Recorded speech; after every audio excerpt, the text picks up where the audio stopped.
Hello, my name is Jonathan Forster, and welcome to the Multi-Story Thinking Podcast. I'm an interior designer and educator. My job is to improve quality of life and productivity by helping people to create beautiful and practical spaces to live and work in. The Multi-Story Thinking Podcast takes an educational slant to the interior design world. So sit back, relax, as we help unravel the mysteries of interior design.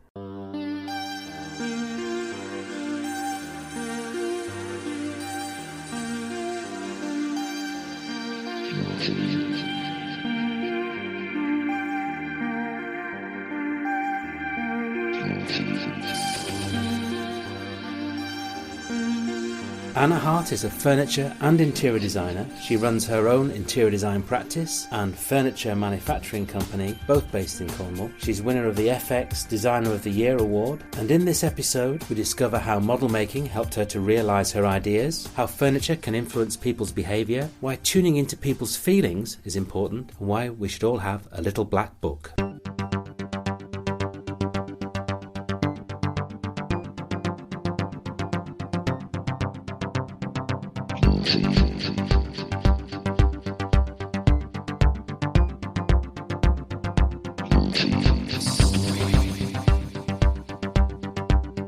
Welcome to the Multi-Story Thinking Podcast. We've got this slightly echoey room in Plymouth University with Kay Hanson. Hello. Hello. And Anna Hart. Hello. Welcome. I'm going to ask you the classic question of, how did you get to where you are now? From the point of view of education and jobs. Whereas what's interesting, I think, is that you've done this sort of coming from one discipline, furniture design, through to something that is a mixture of interiors and design and products and spaces, and that sort of transition and how you did that. I ended up studying furniture design specifically because I always enjoyed making things, but I enjoyed making things particularly at school because we had amazing workshops and some fantastic teachers who, as soon as we hit secondary school, just let us make stuff and got us making things, which I really enjoyed. The sort of typical kind of creative career, I think, in school is almost positioned as being art, and I could never draw.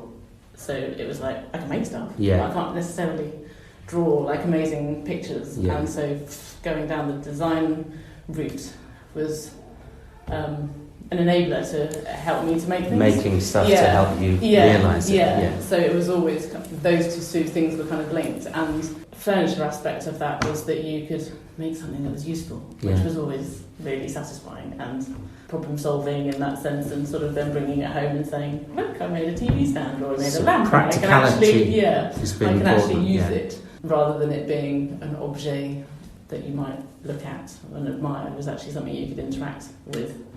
When you say you can't draw, do you mean as in kind of still life? Or? Yeah, I think there's a sort of positioning of when you've got an idea in your head, you have to be able to draw it in perfection to be able to make it, to communicate that. But actually, if you can make something, even if you're making a model, you can kind of communicate something. But that can way you? As well. Is there a difference between being able to do life drawing, perfect rendition, and being able to sketch your ideas? Yeah, and that's something that, in the way that you're sort of taught in design, I suppose, versus art, there was two kind of places where it sat. It was design, where it was product design, and that was so A level was very product design focused, and then there was art, and there didn't really seem to be anything in between. It's amazing to me now that nobody said what about architecture? Because I did maths and I did design as an A level, and it was never kind of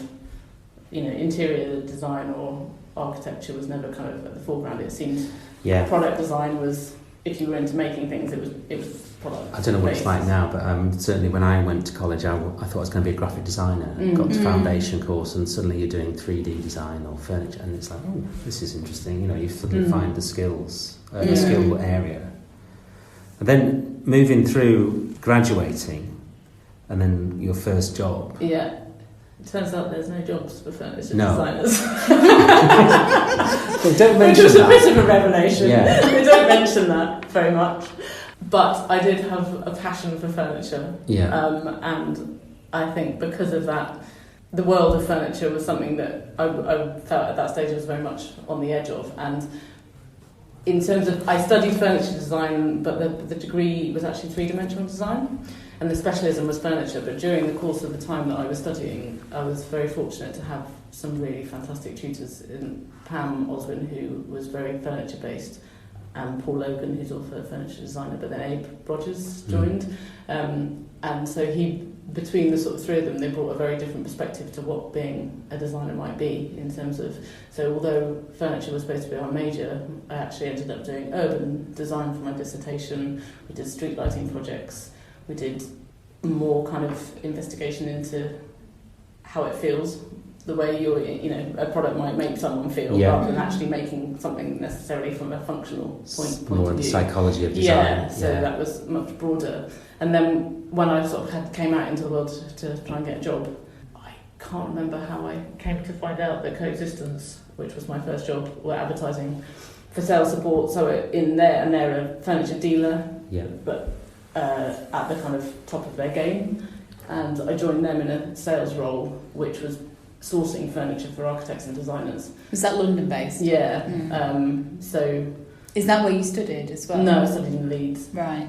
Did you want to make the move to London? Yeah, I always sort of, it's like bright lights, big city, and Leeds was a really good city in a progressive sort of, having grown up in a pretty rural area. Going to Leeds was like a really friendly city, very small centre, really good place to be based as a student. And so kind of after that, London was just basically the design centre of our country, so it seemed like a good option. Quite cool for that, isn't it? And we'd put our graduate design show. We did an independent design show there, so it was like that was a bit of a taste of. Well, actually, I quite like to go and be there. Which was. But working for Coexistence must have given you some of the kind of professional background skills of budgets and sourcing. and understanding the kind of the process then. Yeah. So there was a real education then in terms of what furniture meant within the interior and architecture world, and the role it played, and how people went about finding it and deciding what was right and wrong for a project. So budgets came into play a lot. Starting to communicate with people professionally, providing quotes, providing information, going to factories. Massively good thing about Coexistence is because they were dealing with so many manufacturers, they got to go to lots of places, so we got to go to lots of factory visits, which, actually then seeing product from a catalogue then being made, and that for me is like heaven. Walking around a furniture factory, I'm going to go to some of those metal workshops in Birmingham where there's a guy just making one bent bit of steel all day. I mean, they're quite intense environments. Really, and we went to the Lampholz factory in Sweden, and they took us around the different processes and the pride that those people have. So it's kind of one town one factory basically employing the whole town, but they sign off each part of their production line. Responsibility. And that's something that in the UK I don't think we've been exposed to as students. Handmade in the UK is seen as being very designer crafts person, not mass industry. So you've got those sort of when you do go to a furniture factory, there's lots of robotic stuff. Also, there's an awful lot of people who are involved in that process and skills, and even if it's just a very honed skill, it's something that they have to do day in, day out with to maintain the quality. To keep that quality.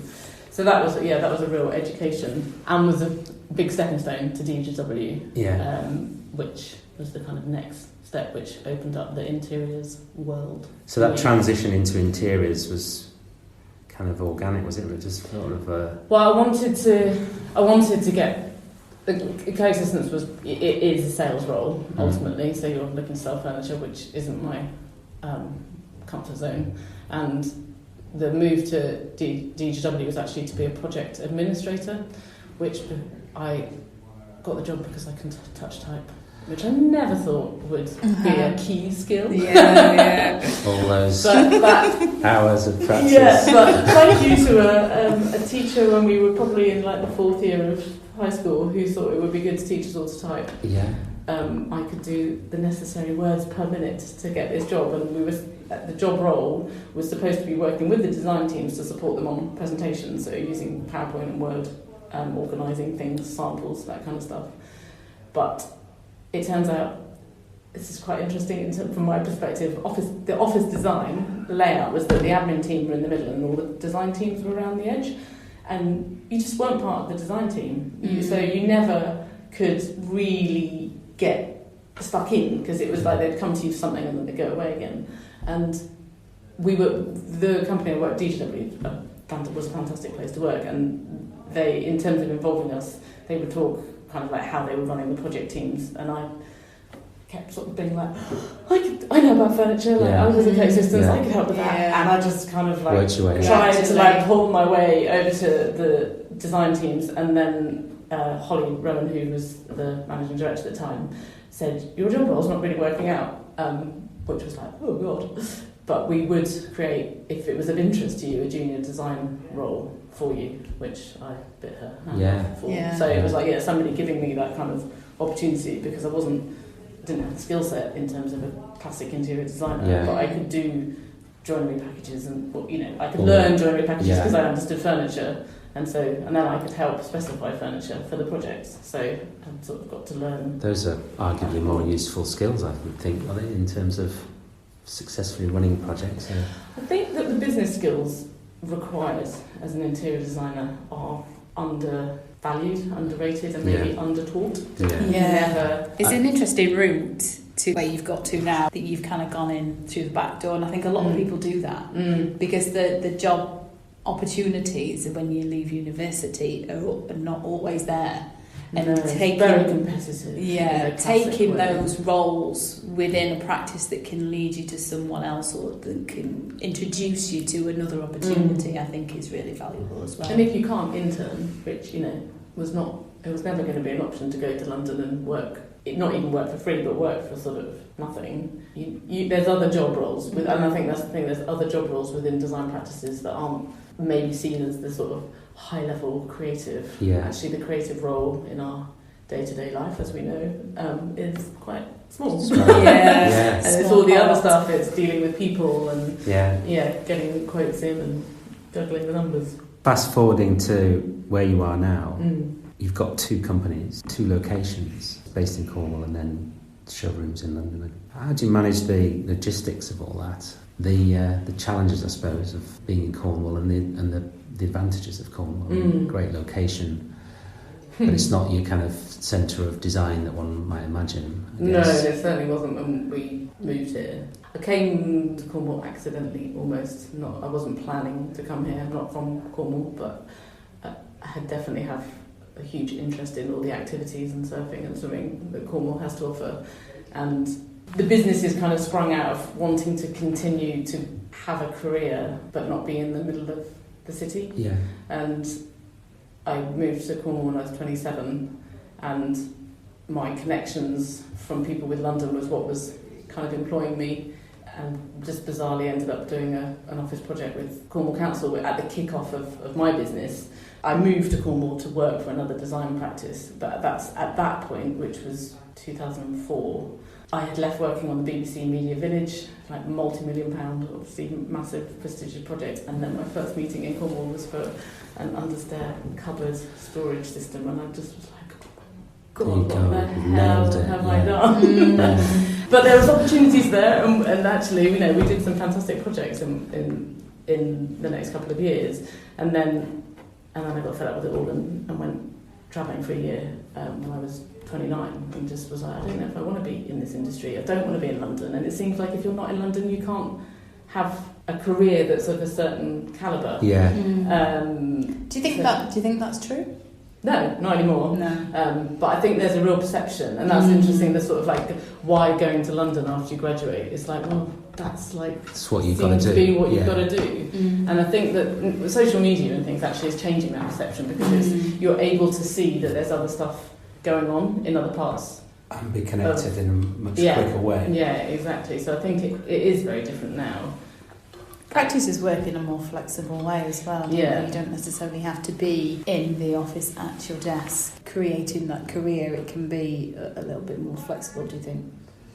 Yeah, I think the challenge is always the projects and the connectivity that you have in London is that, or I would probably say in an urban environment, I think, is that there's more people, so you've got the opportunity to meet more people just through the very nature of work, like networking. You know, we're going to a networking event tonight that's still an hour away from an hour and a half away from where I live, and that's something that you just have to sort of say that's what we do. Yeah. To like rural areas are just much more disconnected in terms of people you might pass on a daily basis. So you're missing out on that frequency of opportunity. Yeah, we're making the connections and actually, and being able to, at the drop of a hat, like when we're sourcing for products, I just go to the tile showroom. Yeah. Like the number of times at DEGW we would just phone up and say to a fabric company, could you courier over blah blah blah, and they would, it would arrive the same day, and now we have to wait like 3 days very patiently for our tile samples, and we have to kind of plan that in sometimes. So I think that the juggle is just normal now. I sort of don't feel it's You've worked it into your routine. Yeah, it's part of what we do, and I don't commute on a daily basis. I travel so little, and actually when I do go to London or I go away, go to Exeter or anywhere, it's like, well, that's just part of what we do. It's not a problem for us. Yeah. And you've got clients. You're not relying on clients just from that location. No, not at all. You couldn't. No, and actually, that's one of the biggest challenges is to grow the business. So you could probably stay at a sort of just not hand to mouth. Well, sometimes you sort of think it feels a little bit hand to mouth just doing it literally on your doorstep. I think there's the investment that people will make in huge projects in Cornwall will involve bigger architecture practices, and so if you're a smaller practice, it's hard to get a chunk of that sort of opportunity. Whereas if you can kind of scale up your business, you can work out of the county, but also then you've got more of a chance of just having the furniture design element sort of help hedge your bets, really, give you another option of getting into projects or. They operate quite separately, actually. So the Mark product side of the business was set up as London was always the London market, and actually the look and feel of the Mark range is very separate to then the way we work as a design practice, because we don't sell our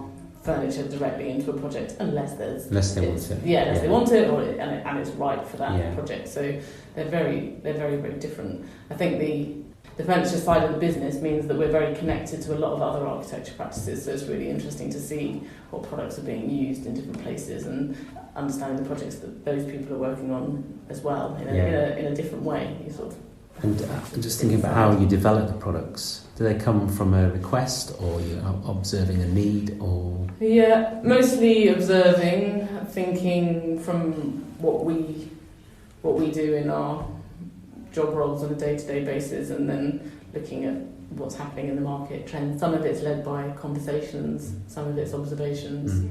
We have done all of the products from scratch in terms of writing a brief, and then either designing them in-house or designing them with external designers. And that's something that you're heavily involved. Yeah, so it's very much about sort of thinking with an interior designer's hat on of, like, if you're going to specify a product, what is it needs to do? And so having our products, to me, this is the sort of more complex thing I think about furniture is the bit that everybody sits on, touches, feels, and interacts with. And then the interior wraps around that, and then the architecture wraps around that. But it starts with the architecture, and then it ends up at the furniture. And I think that maybe interiors, furniture and architecture could be a little bit more considered on a level, so that you put as bigger value on what furniture you're going to use and the lifespan of it, and therefore how much you want to spend on it, and what you want it to do and how you want it to perform for people. Not just literally like as in analysing a product, but in terms of a setting. In the same way that you would consider the flow of people through your building. So I think they're really linked. So you're coming from that furniture perspective on how you tackle interiors then? Yeah, because it brings, I've heard people talk about our furniture when they're showing clients. So when they come to the showroom, they'll we'll do like a mock-up, or we'll just be facilitating, say, an architecture practice bringing a client round. And you hear the conversation, so they talk about, well, if you have a sofa and it can only seat 2 people, then and one person sat on it, then no one else will use that whole setting. Whereas if you want to, which might be right sometimes, you'll only use that setting in a certain way, whereas if you want to encourage people to behave in another way, then maybe you should consider this piece of furniture, because that will encourage them to behave in another way that's more open. And that language is actually like really important in terms of the role that furniture plays in interiors. It's got the opportunity to shape people's behaviour. Yeah, and I don't think it's a hugely researched kind of area in terms of sometimes it's quite hard to articulate, because it's not like you can, there's not necessarily studies that say, if somebody's sitting on a sofa that's 1600 wide and they're sitting on, the edge of it, you won't go and sit next to them. Yeah. But if it's 2 meters wide and there's a bigger space, you will. That's sort of. But I think it is. I think you do. I think you do respond. Do you have kind of intuition? Is that quite an important skill to have as a designer? I think so. I think we talk about feeling a lot in our studio. And I think the other day, and this is a very classic interior design thing, we had some cushions for a spa project, and when you sat against them, they were so full that it just didn't feel nice. Yeah. So we took them all apart and took out half the stuffing, and then was like sitting on them and like, that's nice, that feels nice. And there's something about that it's not like you can't necessarily, with the way something feels, can't measure, but like you can walk into an interior space, if it's really dark, it will feel really cosy in some situations if the lighting's right, and in another situation it might feel really intimidating and quite uncomfortable. It's getting that balance. If it's wrong.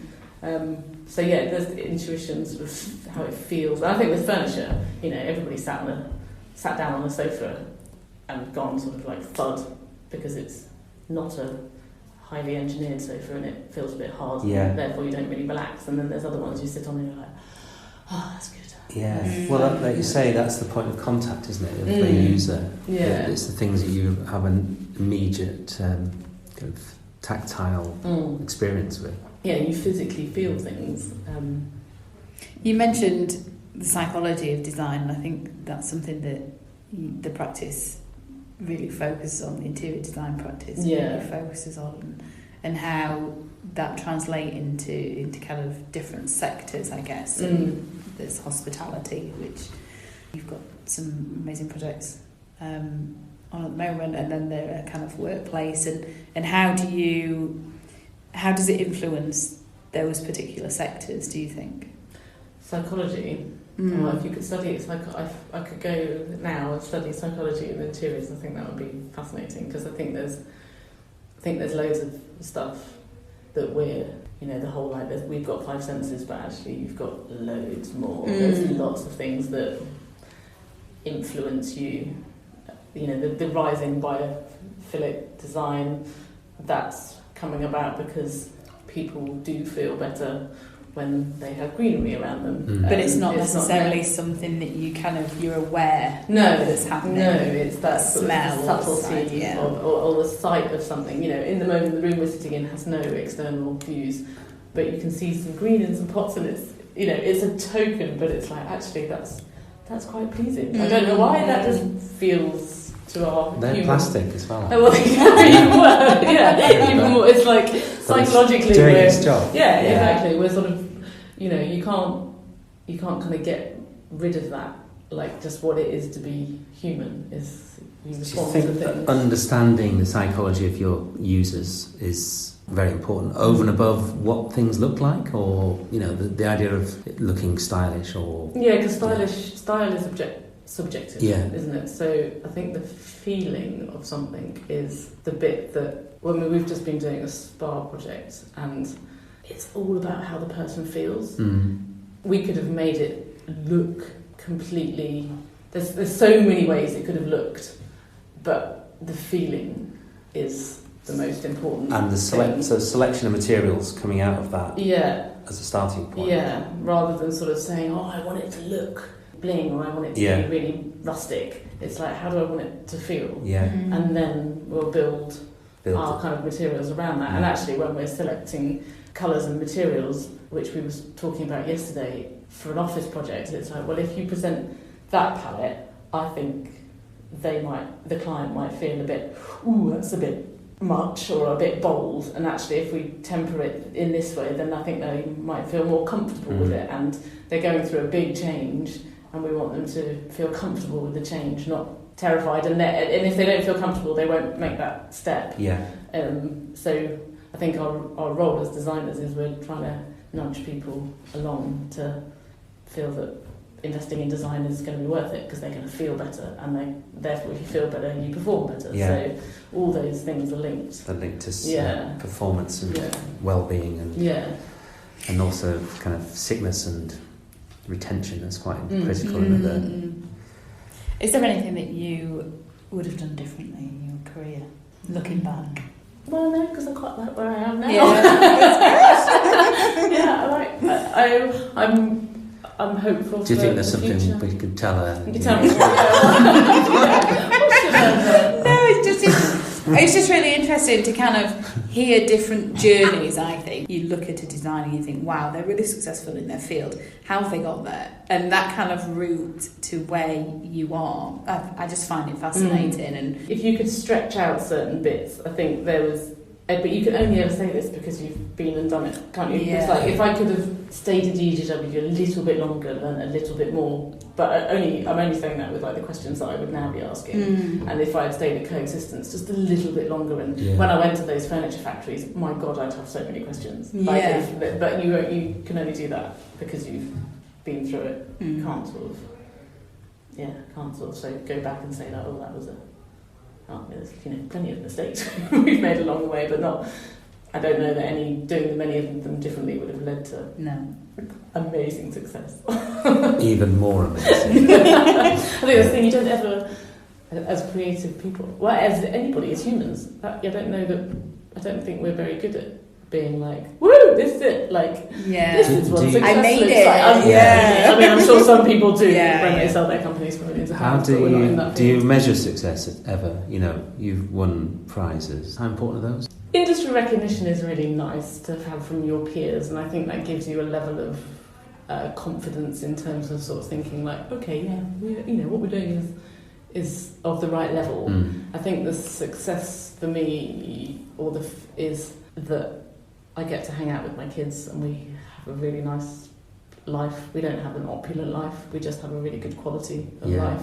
Both my partner and I run our own businesses, so we have flexibility in our days, and obviously there's constraints because we have to go away, we have to juggle different things, but that that's the success. I don't know what does success look like, is being able to just enjoy our day-to-day and feel like we're doing good stuff at work and feel like home's good. That's success. I don't think it's lovely to have some awards on the shelf to sort of say like, yes, we're making progress. I think they measure progress more than...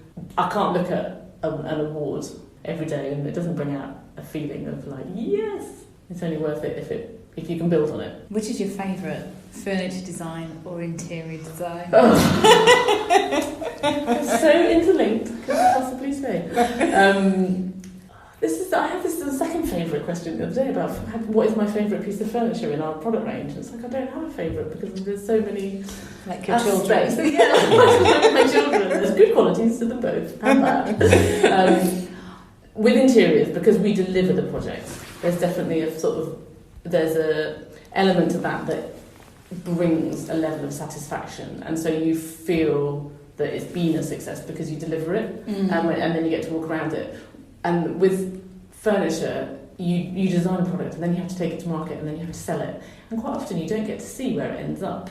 So I think that there's this flurry of enjoyment, and then it's sort of like, oh, it's selling. Okay, is it going to sell? And then it sells, and people use it, and that's really, that feels really good. But that's much more protracted. Whereas interior projects are, 3 months, 6 months, 9 months, and you see it and you get to stand back and go woohoo, yeah. Whereas with furniture, it's the lifespan of a product will go on and on and on. The interiors is quite transient, isn't it? I remember seeing, I think, one of the first Next stores on Oxford Street, amazing sort of system of clothes delivery, and it was like, wow, this is amazing interiors. And then about 2 or 3 years later, it had gone, it had been ripped out and replaced. And that's really hard to come to terms with. That's one of the reasons I went travelling. Because I'd started in office interiors and starting at Coexistence, where people were buying furniture and they wanted to know that it was going to last 25 years, to moving into working in hospitality, where they didn't really care whether it was going to last.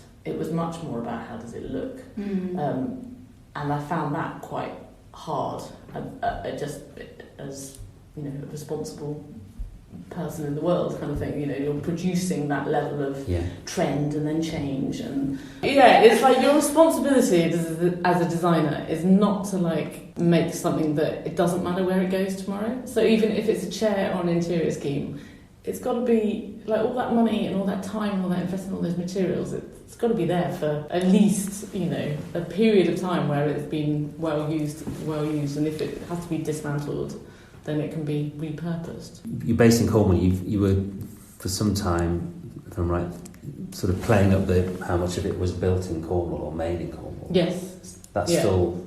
Yeah, we're a UK manufacturer. Cornwall was a huge part of the story early on in terms of wanting people to know that we truly made our products in the UK. Yeah. I think there's less of it now in terms of sort of saying like made in Great Britain, where actually there's a lot of stuff that's assembled in Great Britain but made in Europe. Ours was always about like making use of the skills in Cornwall that were on our doorstep. And was that difficult at the start, or did you find a resource of skills that you could tap into? We did, yeah. We found a very good set of skills that enabled us to make certain products. It's hard to scale in some ways when you look at the sort of Italian model where they're design houses and then there's lots of factories who do lots of specialist things. I mean, you can go to places in Italy where there's literally just furniture factory next to furniture factory, and one person makes the seats and one person makes the frame, and then it comes out and gets put together, and that side of things that just doesn't exist like in a rural area. Everybody's trying to do lots of different things. Even if they're doing timber, joinery work, they might be doing fitted furniture, bespoke pieces. It's not the scale of production. It's not the same scale of production. So that had its challenges. But actually, the people that we started with are still with us. So our factory model is that they're very much part of the business. We work very closely with our factories, and there's some products that can't be made in Cornwall because there's like one wire bender in the UK who does what we need them to do. There's timber that is for our outdoor products that's manufactured at source in Indonesia, and that's the most economical and sustainable way of doing it. Yeah. Whereas shipping the raw material to Cornwall and then having it processed. So you're adding value at source. Yeah, would be the bad way of doing it. Yeah. Just coming to your evening ahead of you, evening of entertainment and buffet and disco dancing. I'm not sure we're disco dancing. I think there might be. Let's see. You're off to this Southwest Women in Construction event. Mm-hmm. Tell me a bit more about that. It explains roughly on the label what it means, but and I'm sort of interested in kind of ideas of how important is gender as a thing in the industry. I've not really experienced any gender discrimination throughout my career in terms of opportunity. Female networking groups are a success generally because a lot of the networking groups, perhaps down in the southwest, or the construction networking groups, generally tend to be male dominated, and certainly some of them are kind of historic, and there's strong bonds that are already formed, and perhaps with males of a kind of certain age. So it's really difficult as a young female within that industry to kind of break into those friendship groups. Yeah. And I think that's why the female groups have been such a success. When you're first out on the networking train kind of thing, it's really difficult to break into established groups. And I think a level, I always think it's really helpful to network with your with your peers Yeah. rather than kind of trying to network up, because you grow together. And I think female networking groups are really, generally, the ones that I've been to anyway, are very supportive of helping other females kind of bridge that kind of It's gap. more about overcoming the hierarchies that are in the industry. Possibly, yeah. And there doesn't seem to be that hierarchy in the female networking groups so much. You do get kind of clusters of friendships that perhaps form within those groups, but it doesn't necessarily feel that there's that. I think from an educational point of view, we're sort of used to that imbalance of males and females in courses like interior design, classically, you know, more women apply, trying to find ways of overcoming that, I guess. It'll take a long time to change, which will be a big link with the parental leave as well, because there's always going to be a period of time where, as women, you know, babies are going to continue being born. Yeah. Then there's a gap. There's always not for every woman, but for a percentage. And at that point, it's really hard. It's hard to keep a business going. It's hard to keep a job. It's really hard to go to a networking event. It's hard to do childcare, and until that balance switches. So the sort of networking events that some of those ones that we've been to in I think the South West and London, it's not. I don't think it's specific to the South West at all. But yeah, the older guys are, they've been going to those networking events for longer, or they're sort of. It's just a kind of more established thing. You don't have to worry so much about that kind of career break. Whereas I think that building your business and trying to find momentum again, if you've had to step back, it feels way more accessible to go to a women's networking thing, which is really weird, because where's that psyche come from? But walking into a room full of guys, and we go to site all the time, and mostly it's guys. I don't even think twice about rocking up at site and being a woman. But for some reason, the networking thing, it sort of feels like, ooh, that's a bit more intimidating. Well, I hope you have fun tonight. It should be good. It's not, it's not too choppy out on the hoe. One thing we could ask is, have you got any tips for students how to make it in the design world? Oh my goodness. Keep a really good little black book. Black book. Yeah, I think it's interesting, with the networking conversations. I think that when we launched the furniture company, the connections that allowed us to access that market again were all built on the time that we'd worked in London.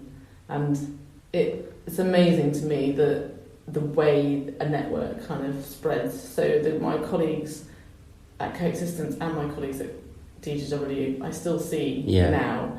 I see them professionally, I see them in different practices, I see some of them purely socially, but they're also still within the industry.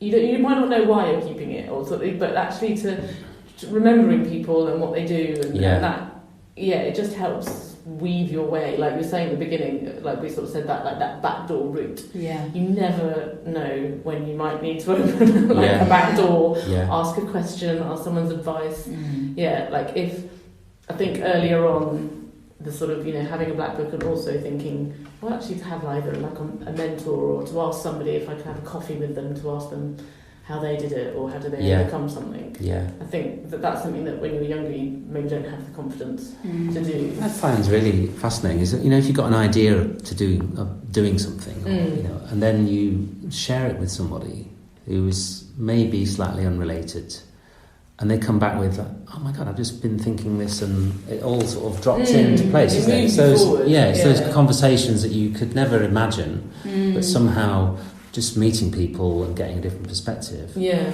Is that how you and John, your business partner, you kind of were having the same thoughts without realising it? Yeah, totally. Yeah, when we met, which was completely I was on a snowboarding trip with somebody, telling them about, I've got this idea for a furniture company, I want to live in Cornwall, I want a London career, I wonder whether I could do this scenario. And she said, you should go and talk to this John Miller at the university. He's done loads with furniture before. And I was like, okay, maybe I'll try that. And I wrote an email and he said, like, yes, come in, and sort of sat down and was like, I've kind of got this idea, but I don't really know about it. And he literally had like a piece of paper on his desk that was wanting to connect students and manufacturing together in the way that I was wanting to kind of connect designers and manufacturers in Cornwall particularly together, and actually to sort of create a range of furniture that would be contract quality, contract sellable, rather than sort of designer maker type products. And it was like, oh, okay, this might lead to something. Yeah. And then you bat around ideas, and before you know it, you're launching a range of 10 products. 12 months later, which was a bit of a shock, but was amazing, which was phenomenal. And that was just through a chance. Yeah, totally chance. Yeah. And actually Renee, who was the person I was talking to, probably doesn't know what she did by saying, oh, you should go and talk to John. She's the puppet master. Yeah, exactly. Yeah, and that's just chance, isn't it? And I think that there's a lot of those chances that maybe you don't recognise when they're happening, or whatever. Well, you sort of put yourself out there, don't you? When you're ready to find that connection. Yeah. So it's a funny old game.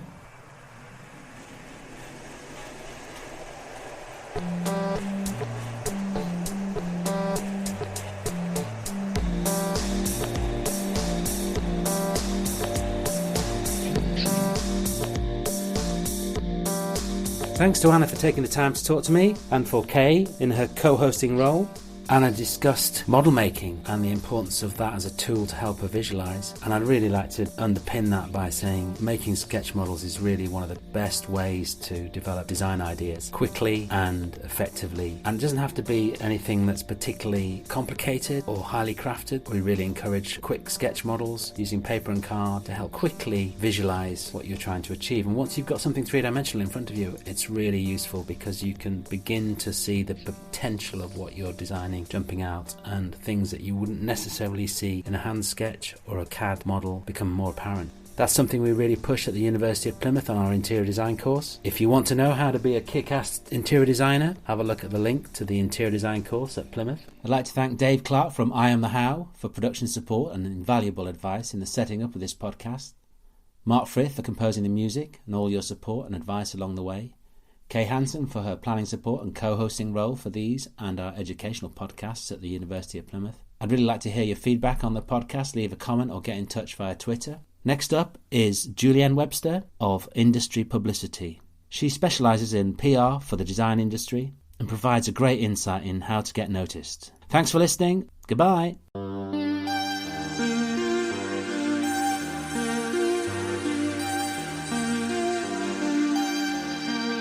Thank you.